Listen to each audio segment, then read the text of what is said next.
India മുന്നണിയെ എഴുതി തള്ളാനാകില്ല. മോദി ക്യാമ്പിൽ അങ്കലാപ്പ്. 400 സീറ്റെന്നത് ദിവാസ്വപ്നമാകുന്നു. 2024 ലോക്സഭാ തെരഞ്ഞെടുപ്പിൽ BJP 400 സീറ്റ് നേടി നരേന്ദ്രമോദി 3ാം തവണയും അധികാരത്തിൽ വരുമെന്ന ഉറച്ച നിലപാടിലാണ് തുടക്കം മുതലേ വലിയ പ്രചാരണങ്ങൾ NDA നടത്തി വന്നത്. എല്ലാ സംസ്ഥാനങ്ങളിലും വലിയ ആവേശത്തോടെയാണ് മോദി തരംഗം ആഞ്ഞടിച്ചത്. അത്രയ്ക്ക് ആത്മവിശ്വാസമായിരുന്നു BJP ക്യാമ്പിൽ ഉണ്ടായിരുന്നത്. മോദി ഗ്യാരണ്ടി ആനുകൂല്യങ്ങളും വാഗ്ദാനങ്ങളും നൽകിയായിരുന്നു മുന്നോട്ട് പോയത്. എന്നാൽ മോദിക്ക് കാലിടറാൻ തുടങ്ങിയിരിക്കുന്നു. തൊട്ടതെല്ലാം പരാജയത്തിൽ എത്തുന്ന സ്ഥിതിയാണ് ഇപ്പോഴുള്ളത്. മുൻകാലങ്ങളിൽ കണ്ട മോദിയല്ല ഇപ്പോഴത്തെ മോദി. ഭയപ്പാടിൽ പരിഭ്രാന്തിയിലായിരിക്കുന്നു. അധികാരമോഹത്തിൽ വിളിച്ചു പറയുന്നതെല്ലാം തിരിച്ചടിയാകുന്ന കാഴ്ചയാണ് കാണുന്നത്. NDAയുടെ 400 സീറ്റെന്ന ആത്മവിശ്വാസം ഇപ്പോൾ ഇല്ലാതായിരിക്കുകയാണെന്നും മോദി ക്യാമ്പിൽ ഉള്ളവർ തന്നെ പറയുന്നു. കേരളത്തിലെ ഇടതുപക്ഷം പറഞ്ഞതെല്ലാം അസ്ഥാനത്താവുകയാണ്. കഴിഞ്ഞ തിരഞ്ഞെടുപ്പിൽ 19 സീറ്റ് നേടിയ സാഹചര്യമല്ല ഇപ്പോഴുള്ളതെന്നാണ് ഇടതുപക്ഷം പറയുന്നത്. രാഹുൽ പ്രധാനമന്ത്രിയാകുന്ന പ്രചാരണം നടത്തി ഇപ്രാവശ്യം അത് വിലപ്പോവില്ല എന്നാണ് പറഞ്ഞത്. എന്നാൽ സംഭവങ്ങൾ മാറി മറിയുകയാണ്. കഴിഞ്ഞ പ്രാവശ്യം നടക്കാതെ പോയത് ഇപ്രാവശ്യം നടപ്പിലാകുന്ന അനുകൂല സാഹചര്യമാണ് ഉരുത്തിരിഞ്ഞു വരുന്നതെന്നാണ് അറിയുന്നത്. തെരഞ്ഞെടുപ്പ് ഫലം വരുമ്പോൾ MP ഗോവിന്ദൻ നേരത്തെ പറഞ്ഞതിൽ നിന്നും പുറകോട്ട് പോകേണ്ടി വരുമെന്ന് ജനങ്ങൾ ചൂണ്ടിക്കാട്ടുന്നു.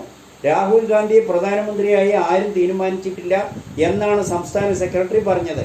മാത്രമല്ല, മുഖ്യമന്ത്രി പിണറായി വിജയനും CPM നേതാക്കളും രാഹുലിനെതിരെയും കോൺഗ്രസിനെതിരെയും ഇന്ദിരാഗാന്ധിയെ വരെ അധിക്ഷേപിച്ചതും ജനങ്ങൾ കണ്ടതാണ്. ഏറ്റവും കൂടുതൽ സീറ്റ് നേടി ഇന്ത്യ മുന്നണി അധികാരത്തിൽ വന്നാൽ പ്രധാനമന്ത്രി രാഹുൽ തന്നെ ആകുമെന്ന് ഉറപ്പാണെന്നും ജനങ്ങൾ വിലയിരുത്തുന്നു.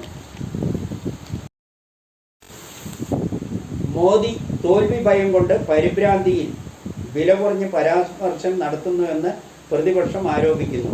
തെരഞ്ഞെടുപ്പിൻ്റെ ഓരോ ഘട്ടം കഴിയുമ്പോഴും മോദി നടത്തുന്ന പ്രസ്താവനകൾ രാഷ്ട്രീയ നേതാക്കൾക്ക് യോജിച്ചതല്ലാത്ത വില കുറഞ്ഞത് തികച്ചും അടിസ്ഥാനരഹിതമായ ആരോപണങ്ങളും പരാമർശങ്ങളും നടത്തുന്നത് രാജ്യത്തെ പ്രതിപക്ഷങ്ങളും ജനങ്ങളും തള്ളിക്കളയുകയാണ്. തെരഞ്ഞെടുപ്പ് ചട്ടങ്ങൾ ലംഘിച്ചാണ് പ്രസ്താവനകൾ നടത്തുന്നതെങ്കിലും തെരഞ്ഞെടുപ്പ് കമ്മീഷൻ വെറും നോക്കുകുത്തിയായി നോക്കിക്കാണുകയാണെന്നും പ്രതിപക്ഷം ആരോപിച്ചു. ഇത്രയും മോശമായ ഒരു തെരഞ്ഞെടുപ്പ് കമ്മീഷനെ ഇതുവരെ രാജ്യം കണ്ടിട്ടില്ലെന്നും ബഹുഭൂരിപക്ഷം ജനങ്ങൾ പറയുന്നു. മോദിയും സംഘവും വ്യാജപ്രചാരണങ്ങൾക്ക് പുറകിലാണ്. വിദേശ രാജ്യങ്ങളിലെ ഏതോ വക്താക്കൾ കണ്ടെത്തിയ ഒരു വ്യാജ പ്രചാരണമാണ് പ്രചരിപ്പിച്ചു വരുന്നത്. ഇന്ത്യയിൽ സെൻസസ് പോലും നടത്താതെയാണ് മുസ്ലിം ക്രിസ്ത്യൻ സമുദായങ്ങളാണ് ഇന്ത്യയിൽ കൂടുതലുള്ളത് എന്ന പ്രചാരണമാണ് ഇപ്പോൾ നടത്തി വരുന്നത്.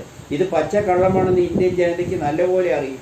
എങ്കിലും മോദി തോൽവി ഭയം കൊണ്ട് ജനങ്ങളെ ആശയക്കുഴപ്പത്തിലാക്കി വോട്ട് നേടാനുള്ള തന്ത്രമാണ് മോദി നടത്തി വരുന്നതെന്ന് പ്രതിപക്ഷ നേതാക്കൾ ചൂണ്ടിക്കാട്ടി.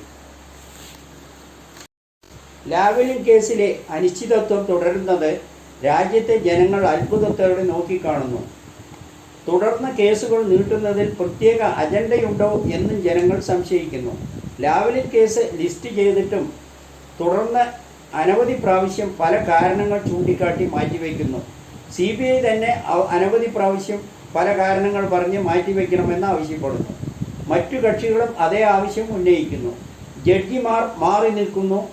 മറ്റു കേസുകൾ ഉള്ളതിനാൽ ലാവ്ലിൻ കേസ് പരിഗണിക്കാൻ ആവുന്നില്ല. ഒരു ദിവസം മുഴുവൻ വാദം കേൾക്കേണ്ടി വരും. അതിനാൽ മാറ്റിവെക്കുന്നു. ഇടയ്ക്കിടയ്ക്ക് ബെഞ്ചുകൾ മാറുന്നു. CBIയുടെ ഭാഗത്തുള്ള അഭിഭാഷകർക്ക് വേറെ കേസുകൾ ഉള്ളതിനാൽ മാറ്റിവെക്കുന്നു. സീനിയർ അഡ്വക്കേറ്റ് സ്ഥലത്തില്ലാത്തതിനാൽ മാറ്റിവെക്കുന്നു. ലാവ്ലിൻ കേസ് സുപ്രീം കോടതിയുടെ ചരിത്രത്തിൽ സുപ്രസിദ്ധ കേസായി മാറുകയാണ്. ലാവ്ലിൻ കേസ് എടുക്കുമ്പോൾ മുൻപെല്ലാം ജനങ്ങൾ ശ്രദ്ധിക്കുമായിരുന്നു. ക്രമേണ ലാവ്ലിൻ കേസുമായി ബന്ധപ്പെട്ട മാധ്യമ ചാനലുകളിൽ ജനങ്ങൾ തിരിഞ്ഞു നോക്കാറില്ല. മാത്രമല്ല, സുപ്രീം കോടതിയെ പോലും ജനങ്ങൾക്ക് വിശ്വാസമില്ലാതായിരിക്കുന്നു. ലാവ്ലിൻ കേസ് കേരളത്തിലെ പ്രതിപക്ഷവും ഭരണപക്ഷവും വിധി വരുന്നത് കാത്ത ആകാംക്ഷയോടെ കാത്തിരിക്കാൻ തുടങ്ങിയിട്ട് വർഷങ്ങളേറെയായി.